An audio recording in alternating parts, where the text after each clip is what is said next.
यदि तपाईँ नयाँ घर बनाउँदै हुनुहुन्छ, पुरानो घरलाई रेनोभेसन गर्दै हुनुहुन्छ, कुन पाइप प्रयोग गर्ने सीपीवीसी कि पीपीआर भन्ने कन्फ्युजनमा हुनुहुन्छ भने चाहिँ यो भिडियो तपाईँहरूको लागि हो। भिडियोलाई अन्तिमसम्म हेर्नुहोला। यसमा हामीले पीपीआर र सीपीवीसी पाइप मध्ये कुन चाहिँ राम्रो हुन्छ अथवा चाहिँ कुन प्रयोग गर्न बेटर हुन्छ भन्ने कुराहरू सबै भनेका छौँ र सम्पूर्ण जानकारीहरू समावेश गरेका छौँ। सुरुमा कुरा गरौँ पीपीआर पाइपको। पीपीआर पाइप यानी कि पोलिप्रोपाइलिन र्यान्डम कोपोलिमर प्लास्टिकबाट बनेको हो। यो पाइप नर्मल्ली रेसिडेन्सियल बिल्डिङहरूमा तातो पानी र चिसो पानीको लागि प्रयोग गरिन्छ। PPR pipe specially light weight हुन्छ, लङ लास्टिङ हुन्छ र एकदमै काम गर्न पनि फ्लेक्जिबल खालको हुन्छ। अब यसका केही फाइदाहरूको बारेमा म तपाईँलाई भन्नेछु। यसका केही फाइदाहरू भनेको यो प्लास्टिकबाट बनेको हुनाले यसमा कुनै पनि प्रकारको खिया लाग्दैन। यो भनेको कोरोजनहरू लाग्दैन, जसले गर्दाखेरि खियाबाट स्वास्थ्यमा पर्न सक्ने गम्भीर समस्याहरू योबाट हुँदैन र यो पीपीआर पाइपबाट बगेको पानी चाहिँ तपाईँको लागि एकदमै सेफ हुन्छ। अर्को कुरा भनेको पीपीआर पाइपको लाइफ स्पान एकदमै राम्रो छ। यो पाइप एकदमै ड्युरेबल हुने भएकोले यसलाई मेन्टेनेन्स कस्ट पनि एकदमै थोरै लाग्छ। यसको अर्को फाइदा भनेको यसको थर्मल इन्सुलेसन एकदमै राम्रो हुन्छ। बेसिकल्ली हामीले रेसिडेन्सियल बिल्डिङमा प्रयोग गर्दाखेरि हामीलाई दैनिक प्रयोग हुने तातो र चिसो पानी चाहिँ यसले सजिलैसँग टेम्परेचर मेन्टेन गर्न सक्छ र त्यसलाई हामीले सजिलै प्रयोग गर्न सक्छौँ। तर यदि हाई टेम्परेचरमा प्रयोग गर्न चाहनुहुन्छ भने चाहिँ पीपीआर पाइप त्यति सुइटेबल हुँदैन। अब यसका यति धेरै फाइदाहरू हुँदाहुँदै पनि यसका केही नकारात्मक पक्षहरू पनि छन्, जसको बारेमा म तपाईँहरूलाई भन्न गइरहेको छु। यो पीपीआर पाइप युभी रेडिएसनले गर्दाखेरि चाँडै नै फेड हुन्छ, त्यसैले यसलाई बाहिरी भागमा प्रयोग गर्न सकिँदैन। बाहिरी भागमा प्रयोग त गरिरहेका हुन्छन् हुन चाहिँ, तर बाहिरी भागमा तपाईँले प्रयोग गर्नु भएको ठाउँमा हेर्नुभयो भने चाहिँ कतिपय पाइपहरू बाङ्गिएको देख्नुहुन्छ, कतिपय पाइपहरू चाहिँ एकदमै फिक्का भएको पनि देख्नुहुन्छ, अझ कतिपय ठाउँमा त यसलाई क्र्याक पनि भएको पनि देख्न सकिन्छ। त्यो भावनाले पीपीआर पाइप चाहिँ युभी रेडिएसनलाई धेरै त्यसले विथस्ट्यान्ड गर्न सक्दैन। त्यो भावनाले बाहिरी प्रयोग गर्नुहुन्छ भने चाहिँ कि त्यसलाई प्लास्टिकले छोप्नु पर्यो कि त टाइलको मुनि अथवा कोराको मुनि त्यसलाई प्रयोग गर्नुपर्ने हुन्छ है। यसको एउटा नकारात्मक पक्ष भनेको चाहिँ युभी रेडिएसन यसले राम्रोसँग थेक्न सक्दैन। र अर्को भनेको यो पाइपहरू हामीले प्रयोग गर्दाखेरि यसको कनेक्सन सिस्टम भनेको हिटिङ सिस्टम हो। हामीले तताएर जोड्ने गरेका छौँ। त्यो भावनाले यो तताएर जोड्ने गर्दाखेरि कुनै कम्प्लेक्स कनेक्सनहरूमा चाहिँ एकदमै अप्ठ्यारो हुन्छ, तताउनको लागि जोड्नको लागि एकदमै अप्ठ्यारो हुन्छ। र अर्को सँगसँगै भनेको चाहिँ तताएर जोड्दै गर्दाखेरि यदि राम्रोसँग जोडिएन, यदि राम्रोसँग त्यो तात्न पुगेन अथवा टाइट भएन भने चाहिँ लिकेज हुने सम्भावना एकदमै हाई हुन्छ पीपीआरको केसमा। कतिपय घरमा हामीले अहिले पुरानो घरमा होम इन्सपेक्सन गर्दाखेरि चाहिँ सिपेजको प्रब्लमहरू फाइन्ड आउट गर्छौँ। त्यसमा चाहिँ म्याक्सिमम प्लम्बिङको फेलियर हुन्छ र त्यो प्लम्बिङको फेलियरमा चाहिँ यस्ता खालको कनेक्सनको प्रब्लमहरू चाहिँ धेरै देख्ने गरेका छौँ। त्यो भावनाले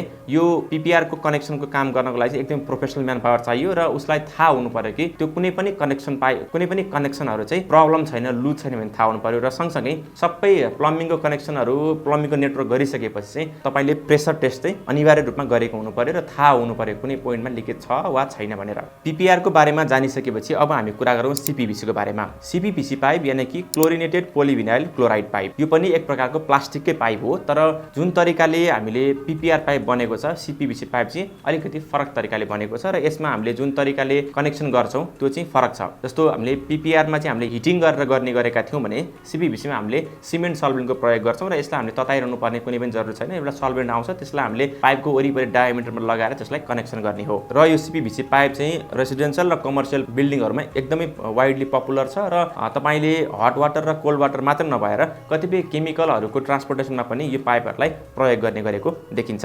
अब सीपीवीसीको केही फाइदाको कुराहरू गरौँ। सीपीवीसी पाइपहरू एकदमै हाई टेम्परेचरमा पनि विथस्ट्यान्ड गर्न सक्दछ। यसले झन्डै 95 डिग्री सेल्सियससम्मको तापक्रमलाई यसले बियर गर्न सक्दछ। त्यो भएको हुनाले कुनै पनि तरिकाको तातो पानी अथवा चाहिँ केमिकलहरू यसबाट ट्रान्सफर गर्दाखेरि चाहिँ यो पाइपलाई कुनै पनि असर पर्दैन। दोस्रो भनेको इजी टु इन्स्टल। यो पाइपको कनेक्सन गर्नको लागि एकदमै सजिलो हुन्छ। कुनै तरिकाले तताउनु पर्ने अथवा चाहिँ कुनै इन्स्ट्रुमेन्ट चाहिने हुँदैन। हामीले इजिली चाहिने खालको नेटवर्क डिजाइन गरेर त्यसको कनेक्सनहरूमा इजिली हामीले सिमेन्ट सल्भेन्टहरू प्रयोग गर्न सक्छौँ र कुनै खालको लिकेज हुने चान्स चाहिँ एकदमै कम हुन्छ। तर एउटा कुरा ध्यान दिनुपर्ने कुरा के हो भने चाहिँ तपाईँले सिमेन्ट सल्भेन्ट प्रयोग गर्दाखेरि त्यो पाइप चाहिँ कम्प्लिटली ड्राई भएको हुनुपर्छ।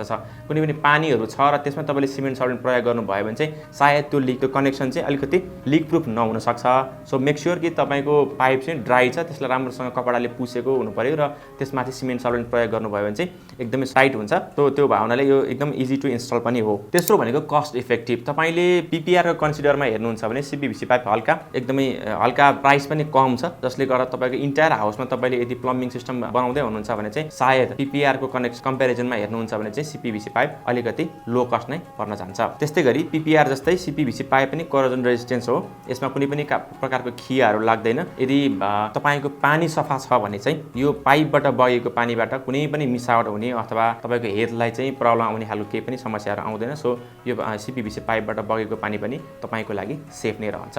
यति धेरै राम्रो कुराहरू छन् CPVC पाइपको PPR को कम्पेरिजनमा भने यसका केही नराम्रो पक्षहरू पनि छन्, जस्तो कि यो PPR जस्तै गरी यसलाई पनि कम्प्लिटली हामीले आउटर वेदरमा कम्प्लिटली यसलाई एक्सपोज गर्न मिल्दैन, किनभनेदेखि यसको ब्रिटल नेचरले गर्दाखेरि चाहिँ बिस्तारै क्र्याकहरू आउने, युभी रेडिएसनले गर्दाखेरि बिस्तारै चर्किने, फेडहरू हुँदै जाने खालको चाहिँ यसको प्रब्लमहरू छ। त्यो भावनाले यसलाई सकेसम्म PPR जस्तै गरी यसलाई पनि कम्प्लिटली कन्सिल गर्नुभयो भने अथवा अन्डरग्राउन्ड राख्नुभयो, प्लास्टरभित्र राख्नुभयो भने चाहिँ बेटर हुन्छ।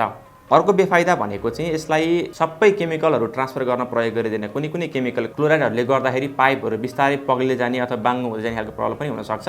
त्यो भावनाले केमिकलहरू प्रयोग गर्दाखेरि चाहिँ कुन केमिकलले चाहिँ CPVC पाइपलाई इफेक्ट गर्दैन भन्ने कुराहरू तपाईँले स्टडी गर्नु अति आवश्यक हुन्छ। त्यसो भए अब तपाईँलाई एउटा क्वेसन दिमागमा आइरहेको हुनसक्छ, CPVC पाइप र PPR पाइपमा कुन प्रयोग गर्ने त? यसको एडभान्टेज डिसएडभान्टेज तपाईँले जानिसक्नुभयो भनेपछि अब तपाईँलाई म भन्ने छु कि तपाईँ यदि घरमा कोल्ड वाटर मात्रै प्रयोग गर्न खोज्दै हुनुहुन्छ, लङ लास्टिङ चाहिएको छ र फ्लेक्सिबल पाइप चाहिएको छ भने तपाईँले PPR पाइप प्रयोग गर्नुहोला। तर यदि तपाईँ घरमा हट वाटर कोल्ड वाटर दुईटै पाइपलाइन बनाउनु पर्ने छ अनि लङ लास्टिङ पनि चाहिएको छ भने चाहिँ तपाईँले CPVC प्रयोग गर्नु होला। तर CPVC को आउटर सर्फेसमा प्रयोग गर्दै हुनुहुन्छ भने त्यसलाई कन्सिल गर्न एकदमै जरुरी छ। यदि कन्सिल गर्न सक्नुहुन्न भने त्यसलाई चाहिँ बाहिरबाट तपाईँले प्रोटेक्टिभ लेयर, पेन्टिङको कोटिङ हुनसक्छ अथवा चाहिँ अरू कुनै फर्महरूको कोटिङहरू तपाईँले चाहिँ राख्न एकदमै जरुरी छ। इफ तपाईँले त्यसलाई चाहिँ भोइडहरूमा घरको भोइडहरूबाट थ्रुबाट लाँदै हुनुहुन्छ भने चाहिँ समस्या हुँदैन, होइन। तर आउटर जेरो साइडमा अथवा हुन अरू कुनै वालहरूमा चाहिँ एक्सपोज छ भने चाहिँ त्यसलाई तपाईँले कभर गर्नु एकदमै आवश्यक छ।